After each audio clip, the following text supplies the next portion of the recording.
two friends. Long ago, there lived in China two friends named Qi Wu and Pao Shu. They were always together and no unkind words passed between them.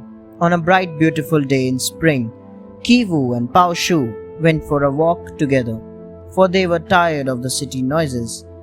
"Let us go into the pine forest," said Qi Wu lightly.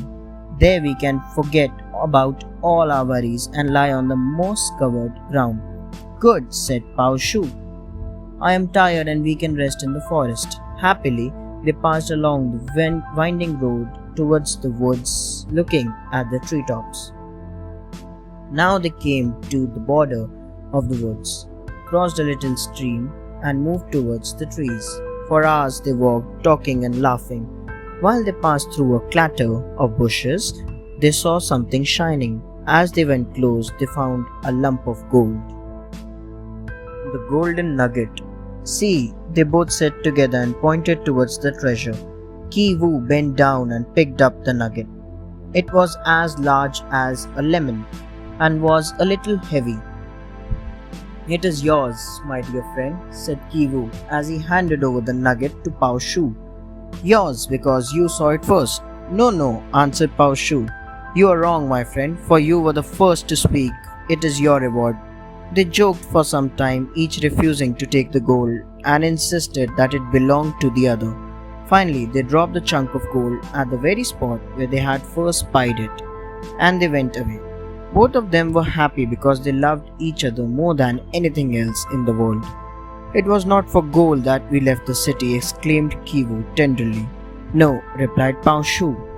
"One day in this forest is worth 1,000 nuggets." "Let us go and sit down near the spring on the rocks," suggested Qi Wu. The stranger. At last they reached the spring. They were surprised to see that the place was already occupied by a countryman who lay stretched on the ground. "Wake up, fellow," cried Pao Shu. "There is money for you close by." Then they described to the stranger the exact place where the treasure was. Eagerly the stranger rushed in search of the treasure.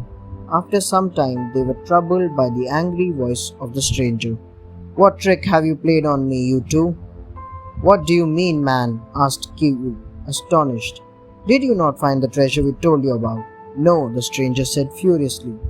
"But in its place was a monster snake which I cut in two with my blade.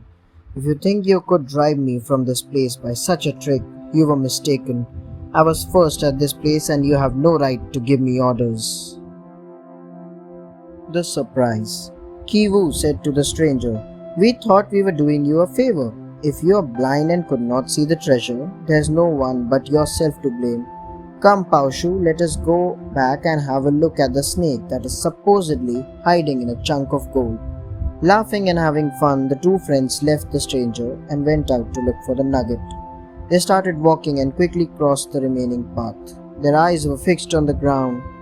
When they reached the place where they had left the treasure, they were shocked. They saw neither the lump of gold nor the monster snake described by the stranger. Instead, they saw two beautiful golden nuggets, each larger than the one they had seen earlier. Each friend picked one of the nuggets and handed it happily to his companion. Thanks for watching. Do like, share, subscribe to Sahil Book House.